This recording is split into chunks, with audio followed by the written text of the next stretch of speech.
Good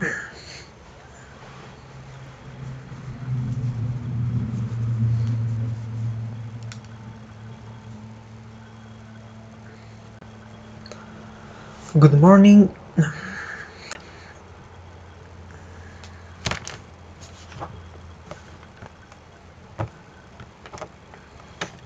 Good morning, afternoon, or evening. My name is Benjamìn Osorio Zùñiga, and I'm going to talk about Chapter 7, How to Teach Reading, from the book How to Teach English. The first point that this chapter aims to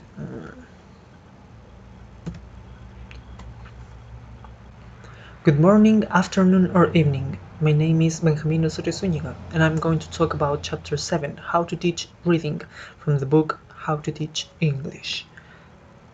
The first point that this chapter talks about is related to the reasons on why to teach reading. The first reason is that language sticks in the students' minds, and it is related to the fact that whenever students read and they understand more or less what they are reading, then some of the language that they read sticks in their minds. The second reason is that it serves as a model for writing. When you read, you usually face to structured paragraphs and useful expressions that are going to be useful for you later whenever you try to practice your writing skill. And the third reason is that you are able to study the language when you're reading. You are able to study grammar, useful expressions that the writer used, structures, etc. What kind of reading should students do?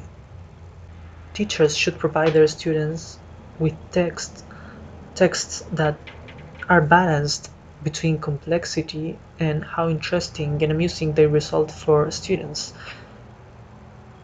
It is advisable that the texts are not too oversimplified. In the past, it was used that teachers provided their students with oversimplified texts that used untypical expressions and funny expressions that resulted comical for native speakers of English.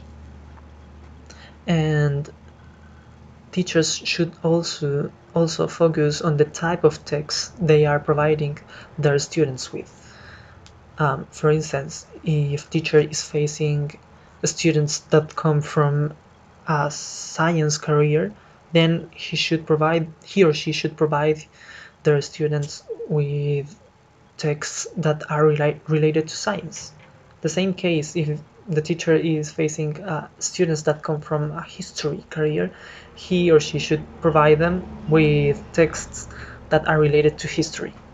But in the case that a teacher is facing a class that has students that come from many different careers, he or she should provide them with a more diverse diet of texts. For instance, he may provide them with recipes, songs, poems, menus, reports, among many others. What reading skills should students acquire? The reading skills that this chapter says that students should acquire are related to scanning and skimming.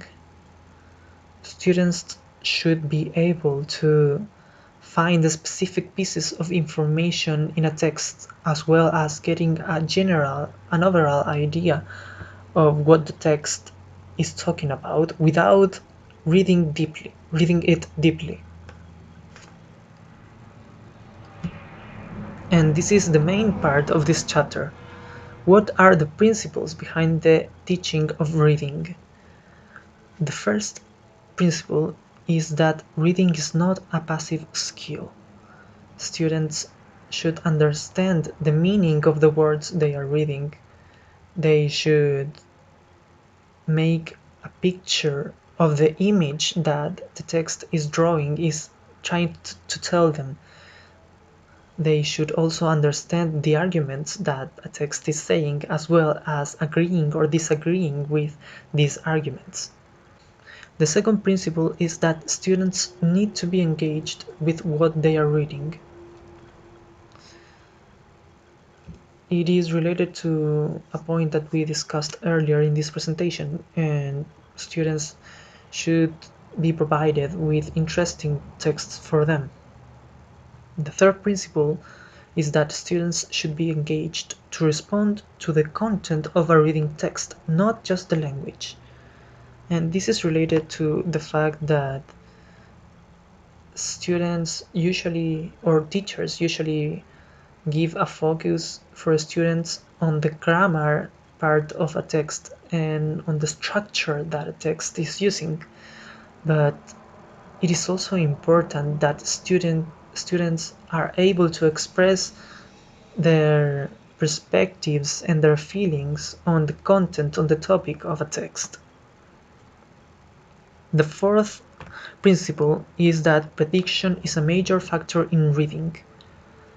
It is important to provide students with hints that give them an idea to predict what they are going to read. This prediction skill will make the students better readers and more encouraged readers. And the fifth principle is to match the task to the topic.